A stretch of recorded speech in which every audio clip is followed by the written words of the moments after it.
ഇന്നത്തെ ഉച്ചയൂണ് വിളമ്പുവാണേ. ആദ്യം തന്നെ ചോറ് വിളമ്പി കൊടുക്കാം. അതിനുശേഷം നമ്മൾ എന്താ വിളമ്പുന്നതെന്ന് അറിയാമോ?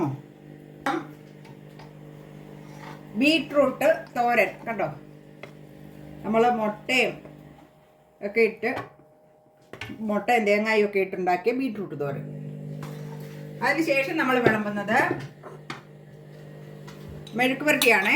ഉരുളക്കിഴങ്ങും വെണ്ടക്കായും ചേർത്തുള്ളൊരു മെഴുക്ക് പുരട്ടി, അതും വിളമ്പി കൊടുക്കാം. അതിനുശേഷം നമ്മൾ വിളമ്പുന്നത് ഇറച്ചിക്കറി കുറച്ച് വിളമ്പി കൊടുക്കാം. ഓക്കെ. അതിനുശേഷം ചാറുകറി നമ്മൾ ഉണ്ടാക്കിയേക്കുന്നത് മോരാണ്.